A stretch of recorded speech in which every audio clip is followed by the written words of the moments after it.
ಇಂಥ ಒಂದು ಪ್ರಕರಣಗಳು ನಡೆದಾಗ ಒಂದು ವಿಷಯ ಪದೇ ಪದೇ ಒಂದು ಮುಖ್ಯವಾದಂತ ವಾಹಿನಿ ಚರ್ಚೆಗೆ ಬರಬೇಕಾಗುತ್ತೆ. ಏನಂದ್ರೆ ಸಿಟಿಜನ್ ವಿಜಿಲೆನ್ಸ್ ಅಂತ ಏನ್ ಹೇಳ್ತೀವಿ. ಯಾಕಂದ್ರೆ ಈಗ ನೋಡಿ, ಇವಳ ಪ್ರಕರಣವನ್ನ ತೆಗೆದುಕೊಳ್ಳೋದಾದ್ರೆ 2 ತಿಂಗಳ ಕಾಲ ಅವಳು ಯಾರಿಗೂ ಕಂಡೇ ಇಲ್ಲ. ಆದ್ರೂ ಕೂಡ ಯಾರೋ ಅವಳೊಂದು ಶ್ರದ್ಧಾ ಅಂತಕ್ಕಂಥ ಒಬ್ಬ ವ್ಯಕ್ತಿ, ಒಬ್ಬ ಯುವತಿ ಇದ್ದಾಳೆ ಅಂತ ಯಾರು ಗಮನ ಹರಿಸೋದಿಲ್ಲ. ಅದು ಪಕ್ಕದ ಮನೆಯವರು ಇರಬಹುದು, ಅಥವಾ ಸೊಸೈಟಿ ಅವರು ಇರಬಹುದು, ಅವಳ ಸ್ನೇಹಿತ ವರ್ಗದಲ್ಲಿ ಇರಬಹುದು. ಯಾಕಂದ್ರೆ ಈಗ ಅವಳಿಗೆ ಸೋಷಿಯಲ್ ಮೀಡಿಯಾದಲ್ಲಿ 1000 ಜನ ಫ್ರೆಂಡ್ಸ್ ಇರಬಹುದು. ಅವಳನ್ನ ನಾನು ಈತ ಪ್ರೀತಿಸ್ತೀನಿ ಅಂತ ಹೇಳಿ ಅಫ್ತಾಬ್ ಕರ್ಕೊಂಡ್ ಬಂದಂತ ಸಂದರ್ಭದಿಂದ ಅವಳು ಮನೆಯಲ್ಲಿ ಕಾಂಟ್ಯಾಕ್ಟ್ ಅಲ್ಲಿ ಇರೋದಿಲ್ಲ. ಹೀಗಾಗಿ ಅದು ದೆಹಲಿ ಅಂತ ಒಂದು ರಾಷ್ಟ್ರ ರಾಜಧಾನಿಯ ಒಂದು ಪ್ರದೇಶ, ಅತ್ಯಂತ ಮುಖ್ಯವಾಗಿರ್ತಕ್ಕಂಥ ಪ್ಲೇಸ್ ನಲ್ಲಿ ಒಬ್ಬ ಯುವತಿ 2 ರಿಂದ 3 ತಿಂಗಳ ಕಾಲ ಸಂಪೂರ್ಣ ಕಣ್ಮರೆ ಆಗ್ತಾಳೆ. ಆದ್ರೆ ಒಬ್ಬರೂ ಕೂಡ ಆ ಬಗ್ಗೆ ಯಾರು ಯೋಚನೆಯನ್ನ ಮಾಡೋದಿಲ್ಲ, ಯಾರು ಅದನ್ನ ಒಂದು ವಿಚಾರಣೆ ನಡೆಸುವಂತ ಪ್ರಯತ್ನಕ್ಕೂ ಮುಂದಾಗೋದಿಲ್ಲ. ಹೀಗಾಗಿ ಇಂಥ ಒಂದು ಸಂದರ್ಭಗಳನ್ನ ಅವಾಯ್ಡ್ ಮಾಡ್ಬೇಕಂದಾಗ ಈ ಒಂದು ಸಿಟಿಜನ್ ವಿಜಿಲೆನ್ಸ್ಶಿಪ್ ಇರ್ಬೋದು, ಅಥವಾ ಅಲ್ಲಿ ಇರ್ತಕ್ಕಂಥ ಒಂದು ಸೊಸೈಟಿಗಳಿರ್ಬೋದು, ಅಥವಾ ಒಬ್ಬ ಕಾಂಟ್ಯಾಕ್ಟ್ ಗಳಿರ್ಬೋದು, ಎಷ್ಟು ಮುಖ್ಯ ಆಗಿರುತ್ತೆ ಸರ್. ಈ ಒಂದು ವಿಚಾರದಲ್ಲಿ ನೀವು ಏನ್ ಹೇಳೋದಕ್ಕೆ ಬಯಸ್ತೀರಾ ಜನರಿಗೆ ಇನ್ ಜನರಲ್ ಅಲ್ಲಿ ನೋಡಿದಾಗ? ನೋಡಿ, ಸೋಷಿಯಲ್ ಮೀಡಿಯಾಕ್ಕೆ ಸಂಬಂಧಪಟ್ಟಾಗ ನಾವು ಮಾತಾಡ್ಕೊಳ್ಳಬಹುದಾದ್ರೆ ರಿಲೇಷನ್ಸ್ ವಿತ್ ಸೋಷಿಯಲ್ ಮೀಡಿಯಾ ನಾವ್ ಹೇಗಿದೀವಿ ಅಂತ ಅಂದ್ರೆ, ನೀವು ಜಸ್ಟ್ ಡಿಸ್ಕನೆಕ್ಟ್ ಆಗ್ಬಿಟ್ರೆ ನಮ್ ಬಗ್ಗೆ ಯಾರು ಕೇರ್ ಮಾಡ್ಕೊಳಕ್ ಹೋಗುದಿಲ್ಲ. ಪ್ರತಿ ದಿವಸ ನಾವು ಕಾಂಟ್ಯಾಕ್ಟ್ ಅಲ್ಲಿ ಇದ್ದೂ ಸಹ ನಮ್ ಜೊತೆ ಅವರು ಎಕ್ಸ್ಚೇಂಜ್ ಮಾಡ್ಕೊಳ್ತಾ ಇದ್ರು ಸಹ ನೀವು 6 ತಿಂಗಳು 1 ವರ್ಷ ಆಗ್ಬಿಟ್ರು ಅವ್ರೇನ್ ತಲೆ ಕೆಡ್ಸ್ಕೊಳಕ್ ಹೋಗುದಿಲ್ಲ. Because so many other friends they have. ಅದು ಅಲ್ಲದೆ ಎಸ್ಪೆಷಲಿ ಈ ಕೇಸಸ್ ಗಳಲ್ಲಿ ಇವಳು she skulk away from the mother and father. ಅಲ್ಲಿಂದ ಬಿಟ್ಟು ಹೋಗ್ಬಿಟ್ಟಿರ್ತಕ್ಕಂಥವಳು, ಮತ್ತೆ ಅವರಿಂದ ಸೆಕ್ಯೂರಿಟಿ ಝೋನ್ ಇಂದ ದೂರ ಆಗ್ಬಿಟ್ಟಿದ್ದಾಳೆ. ಅಣ್ಣ ತಮ್ಮಂದಿರು ಮತ್ತೆ ಸಂಬಂಧಿಕರುಗಳು, ತಂದೆ ತಾಯಿ ಇದ್ದ ಈ ಸೆಕ್ಯೂರಿಟಿ ಝೋನ್ ಇಂದ ಯಾವಾಗ ದೂರ ಆಗ್ಬಿಡ್ತಾಳೋ ಅವಾಗ ಇಂಥ ಕೆಲಸ ಮಾಡೋದಕ್ಕೆ ಇಂಥ ಅಯೋಗ್ಯರುಗಳಿಗೆ ಬಹಳ ಅನುಕೂಲವಾದಂತ ಅವಕಾಶಗಳು ಸಿಕ್ಬಿಡ್ತವೆ. ಆ ಕಾರಣಕ್ಕೋಸ್ಕರನೇ ಅಂದ್ರೆ ಬಹಳ ಲೇಟ್ ಮಾಡಿದ್ರು ಇವ್ರು. ಯಾರೇ ನೋಡಿ, ಇವ್ರಿಗೆ ಬಹಳ ಹತ್ತಿರದಲ್ಲಿ ಇದ್ದಾರೆ, ಬಹಳ ಇವ್ರು ಮಾನಿಟರ್ ಮಾಡ್ತಾ ಇದಾರೆ ಅನ್ನುವಂಥದ್ದಾಗಿದ್ರು 1 ವಾರದಲ್ಲಿ ಆಗ್ಬಿಡ್ತಾ ಇತ್ತು. ಇವಳನ್ನ ಯಾರು ಮಾನಿಟರ್ ಮಾಡ್ತಾ ಇಲ್ಲ. ಇವಳನ್ನ ಅವ್ರ ಮನೆಯವರೇ ಆಗ್ಲಿ, ಅವ್ರ ಸಂಬಂಧಿಕರೇ ಆಗ್ಲಿ, ಯಾರೇ ಆಗ್ಲಿ ಅವಾಗ್ಲೇ ಮಾನಿಟರ್ ಮಾಡಿ ಅವಾಗ್ಲೇ ಪೊಲೀಸ್ ಠಾಣೆಗೆ ಬಂದು ಈ ತರ ಆಗಿದೆ ಅಂತ ಅನ್ನುವಂಥದ್ದಾಗಿದ್ರೆ ಬಹಳ ಬೇಗ ಅದು ಕೇಸು ಪತ್ತೆ ಆಗ್ತಕ್ಕಂಥದ್ದಾಗಿತ್ತು. ಇದು ಬಹಳ ನಿಧಾನ ಆಗಿದೆ. 6 ತಿಂಗಳು ಅಂದ್ರೆ ಬಿಡೋ, ಎಲ್ಲೋ ಹೋಗಿದ್ದಾಳೆ, ಹಾಳಾಗೋಗ್ಲಿ, ಏನೋ ಆಯ್ತು, ಏನೋ ಮಾಡ್ಕೊಂಡು ಹೊಂಟೋಗ್ಬಿಟ್ಟಿದ್ದಾಳೆ, ನಮ್ಗೆ ಏನಂತೆ ಅಂತ ಅನ್ನೋ ತೀರ್ಮಾನಕ್ಕೆ ಬಂದಿರ್ತಾರಲ್ಲ, ಅದಕ್ಕೋಸ್ಕರನೇ 6 ತಿಂಗಳಾದ್ಮೇಲೆ ಈ ಕೇಸ್ ಈಚೆ ಬಂದಿರ್ತಕ್ಕಂಥದ್ದು.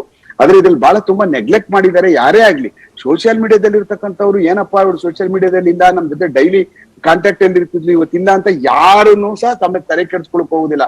ಈಗ ನೀವು ಸೋಷಿಯಲ್ ಮೀಡಿಯಾದಲ್ಲಿ ಇರ್ತೀರಿ, ನೀವು 6 ತಿಂಗಳು ಸೋಷಿಯಲ್ ಮೀಡಿಯಾ ಬಿಟ್ಟು ಕಮ್ಮಿ ಮಾಡ್ಬಿಡಿ, ಅದನ್ನ ಬಹಳ ಲಿಮಿಟೆಡ್ ಮಾಡ್ಬಿಡಿ, ಅದ್ರ ಬಗ್ಗೆನೇ ಯಾರು ತಲೆ ಕೆಡ್ಸ್ಕೊಳಕ್ ಹೋಗುದಿಲ್ಲ. Because this is the net. Fine, thank you Umesh sir, ನಮ್ಮ ಜೊತೆ ಜಾಯ್ನ್ ಆಗಿದ್ದಕ್ಕೆ, ಇನ್ಫಾರ್ಮೇಶನ್ ಕೊಟ್ಟಿದ್ದಕ್ಕೆ.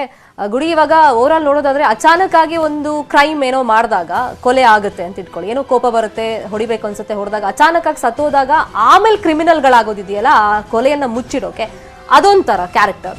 ಬಟ್ ಇಲ್ಲಿ ನೋಡಿದ್ರೆ ಮೇಲೋಟಕ್ಕೆ ನೋಡಿದ್ರೆ ಇದೊಂದು ಪ್ರೀ ಪ್ಲಾನ್ ಮರ್ಡರ್ ರೀತಿನೇ ಕಾಣಿಸ್ತಾ ಇದೆ. ಮರ್ಡರ್ ಆದ್ಮೇಲೆ ಅದನ್ನ ಅವಾಯ್ಡ್ ಮಾಡಕ್ಕೆ ಏನೆಲ್ಲ ಮಾಡಬೇಕು, ಶ್ರದ್ಧಾ ಬದುಕಿದಾಳೆ ಅಂತ ತೋರಿಸೋದಕ್ಕೆ ಸೊಸೈಟಿಗೆ ಈತ ಮಾಡಿರುವಂತ ಪ್ಲಾನ್ಗಳೇನು, ಆತ ಕ್ಷಣಕ್ಕೊಂದು ಹೇಳಿಕೆಗಳನ್ನ ಕೊಡ್ತಾ ಇದ್ರು ಕೂಡ ಅಲ್ಟಿಮೇಟ್ ಆಗಿ ಪೊಲೀಸರು ಭಾಷೆ ಅಂತ ಒಂದು ಇರುತ್ತಲ್ಲ, ಅದೇ ಅದೊಂದಾಯ್ತು ಶರ್ಮಿತಾ. ಇಲ್ಲಿ ಇನ್ನೊಂದು ಪ್ರಮುಖವಾದಂತಹ ವಿಚಾರವನ್ನ ಎಲ್ಲರೂ ಗಮನಿಸ್ಕೊಳ್ಬೇಕಾಗತ್ತೆ. ಯಾಕಂದ್ರೆ ಇವತ್ತು ಈ ಒಂದು ಲವ್ ಮ್ಯಾರೇಜ್ ಅಥವಾ ಅರೇಂಜ್ ಮ್ಯಾರೇಜ್ ಅಂತ ಸಾಕಷ್ಟು ಚರ್ಚೆಗಳಾಗ್ತಾ ಇರ್ತವೆ. ಆಮೇಲೆ ಎಲ್ಲರೂ ಕೂಡ ಅಷ್ಟೇ ತಮ್ಮ ಬಾಳ ಸಂಗಾತಿಯನ್ನ ತಾವು ಆಯ್ದುಕೊಳ್ಳೋದಕ್ಕೆ ಅದರಲ್ಲಿ ಯಾರು ಕೂಡ ಅದನ್ನ ತಡೆಗಟ್ಟೋ ಹಾಗಿಲ್ಲ. ಆಮೇಲೆ ಅವರಾಗ ಸ್ವತಂತ್ರರಾಗಿ ಇರ್ತಾರೆ ನಿಜ. ಆದ್ರೆ ನಾವು ಅರೇಂಜ್ ಮ್ಯಾರೇಜ್ ಅಂತ ಬಂದಾಗ ನೋಡಿ, ಯಾವುದೇ ಒಬ್ಬ ಯುವತಿ ಅಥವಾ ಯುವಕ ಇದ್ದಾಗ, ಒಂದು ಮದುವೆ ಅಂತ ಬಂದಾಗ ಸಂಪೂರ್ಣ ಅವರ ಬ್ಯಾಕ್ ಗ್ರೌಂಡ್ ಅನ್ನ ವಿಚಾರಣೆ ಮಾಡ್ತಾರೆ. ಅವರ ಆರ್ಥಿಕ ಸ್ಥಿತಿ ಇರ್ಬೋದು, ಸಾಮಾಜಿಕ ಸ್ಥಿತಿ ಇರ್ಬೋದು, ಅವರ ಸಂಬಂಧಿಕರು ಹೇಗಿದ್ದಾರೆ, ಸ್ನೇಹಿತರು ಹೇಗಿದ್ದಾರೆ, ಅವರ ಒಂದು ಹ್ಯಾಬಿಟ್ಸ್ ಗಳೇನಿದಾವೆ, ಪ್ರತಿಯೊಂದನ್ನು ಒಂದು ಚರ್ಚೆ ಮಾಡ್ತಾರೆ. ಆದ್ರೆ ಸಾಕಷ್ಟು ಸಮಯದಲ್ಲಿ ಏನಾಗುತ್ತೆ, ಲವ್ ಮ್ಯಾರೇಜ್ ಅಥವಾ ಲವ್ ಅಂತ ಬಂದಾಗ ಇನ್ಫ್ಯಾಕ್ಚುಯೇಷನ್ ಅಂದ್ರೆ ಲವ್ ಆಟ್ ಫಸ್ಟ್ ಸೈಟ್ ಅಂತ ನಾವು ಸಾಕಷ್ಟು ಕೇಳಿರ್ತೀವಿ. ಅವರ ಹಿನ್ನೆಲೆಗಳು ಗೊತ್ತಿರೋದಿಲ್ಲ, ಅವರ ಬಗ್ಗೆ ಏನೂ ವಿಚಾರಗಳು ಗೊತ್ತಿರೋದಿಲ್ಲ. ಹಾಗೆ ಸಾಕಷ್ಟು ಜನ ಅದಕ್ಕೆ ಒಂದು ಎಚ್ಚರಿಕೆಯನ್ನು ವಹಿಸಬೇಕಾಗುತ್ತೆ. ಯಾರೇ ಒಬ್ಬರಿಗೆ ಒಂದು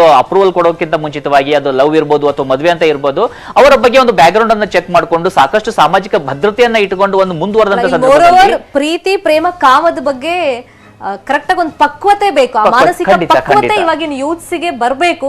ಸೊ ಈ ಕೇಸ್ ಇಂದ ಇಂಪಾರ್ಟೆಂಟ್ ಆಗಿ ಯೂತ್ಸ್ ತಿಳ್ಕೋಬೇಕಾಗಿರೋದು ಇದೇ ವಿಷಯ. ಮತ್ತೆ ಪದೇ ಪದೇ ಇವಾಗ ಪ್ರಶ್ನೆ ಮೂಡ್ತಾ ಇರೋದು ಈ ಲಿವ್ ಇನ್ ಸಂಬಂಧದ ಬಗ್ಗೆ ಒಂದು ವಿಶ್ವಾಸಾರ್ಹತೆ, ಅದು ಎಷ್ಟು ಮಟ್ಟಿಗೆ ನಿಜ, ಇಲ್ಲಿ ಯಾರಿಗೆ ಮೋಸ ಮಾಡ್ತಿದ್ದಾರೆ, ಯಾರು ಮೋಸಕ್ಕೆ ಒಳಗಾಗ್ತಿದ್ದಾರೆ ಅನ್ನೋದು ಕೂಡ ಇಲ್ಲಿ ಪ್ರಶ್ನೆಯಾಗಿ ಮೂಡ್ತಾ ಇದೆ ದಿನ ಕಳೆದಂತೆ ಇಂತಹ ಕೇಸಸ್ ಗಳನ್ನ ನೋಡಿದಾಗ.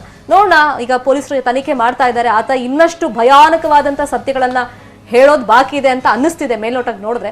ಮುಂದಿನ ದಿನಗಳಲ್ಲಿ ಈ ಕೇಸಲ್ಲಿ ಏನಾಗುತ್ತೆ ನಾವು ಫಾಲೋ ಅಪ್ ಮಾಡ್ತೀವಿ, ನಿಮ್ಗೆ ಇನ್ಫಾರ್ಮೇಶನ್ ಕೊಡ್ತೀವಿ. ಇದಾಗಿತ್ತು ಇವತ್ತಿನ ಸ್ಪೆಷಲ್. ನೋಡ್ತಾ ಇರಿ News 18 ಕನ್ನಡ, ಜಾಲ ನಮ್ಮದು, ಬಲ ನಿಮ್ಮದು.